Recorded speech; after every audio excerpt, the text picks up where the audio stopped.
आज चाहिँ बिहान बिहानै भाउजू र म चाहिँ कोदालो बोकेर मकै कुट्न जाँदैछौँ। भाउजूको चाहिँ मम्मी बाबा हुनुहुन्छ मकै कुट्ने, म चाहिँ एक्लै छु। म चाहिँ हाम्रो एक्लै नै गर्छु भनेर आएको, किनभने खेतालाहरू नै पाइँदैन क्या असल, खोइ किन हो थाहा छैन होइन। घरभरि काम छ अनि घरमा पनि काम गर्नु पर्यो। घरमा काम गर्नु पर्यो भन्दैमा फेरि यता मकै चाहिँ हुर्केर गइसकेको थियो नि त। अनि मैले चाहिँ खेताला सेताला पर्दैन, म एक्लै नै गरिदिन्छु भनेर पुरा घरमा होइन भनेर आइहालेँ। बारीमा आइपुग्दा त म त यो बिहानको घाम देखेर नै छक्कै परेँ क्या।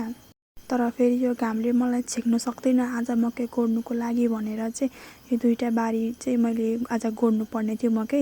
ल अब ढिलो नगरिकन सुरु गरिहाल्छु भनेर यहाँ कोदालो काँधमा राखेर म चाहिँ हलो खोल्नुतिर गएँ होइन। हलो चाहिँ फेरि त्यो गोरुवाला हलो होइन कि फलामको हाते हलो। अनि त्यो चाहिँ बाबाले चाहिँ बारीभित्र लुकाउनु भएको रहेछ कहाँ, किनकि हराउँछ नि त मान्छेले लगिदिन्छ भनेर। अनि ठ्याक्कै हलो पनि भेटेँ होइन।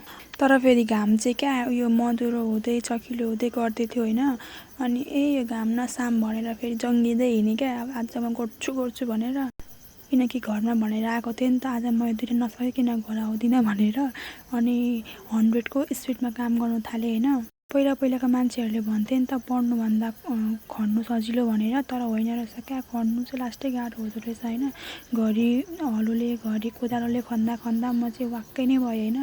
अनि फेरि खन्दै याद आयो क्या आज सबै गरिसक्दिनँ, किनकि एक दिनमा सबै गरौँ भने जिउ दुख्छ, अलिकति चाहिँ भरे अथवा भोलि पनि गर्नुपर्छ अनि मात्रै जिउ दुख्दैन भनेको सुनेको थिएँ नि त।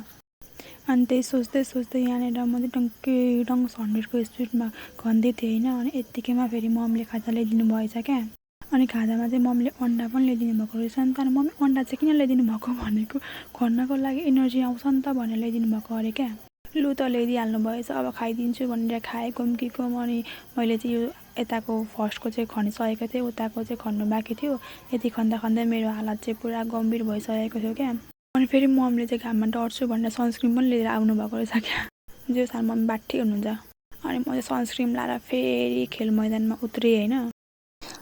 म चाहिँ यो भिडियो क्या त्यो फर्स्टदेखि लास्टसम्म त्यो गोडेकोवाला भिडियो बनाउँछु लामोवाला भनेर सोचिरहेको थिएँ होइन। मेरो फोनको चाहिँ चार्ज सकिएछ क्या, त्यही भएर मैले त्यस्तोवाला चाहिँ भिडियो बनाउन पाइनँ कि।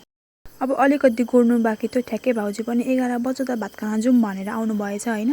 अनि यो चाहिँ भरे म 5 बजेतिर आएर गर्छु भनेर छोडिदिएँ यसलाई चाहिँ। मेरो अनुहारको हालत हेर्दाखेरि मै छक्क परिरहेको छु क्या। आम्मामा घामले रातो टमाटर जस्तै भएको छु क्या म त। कतिखेर घरमा पुगेर नुहाउनु जस्तै भएको थियो क्या यतिखेर चाहिँ मलाई। अनि अब चाहिँ हामी घर गएको। Thank you for watching, by.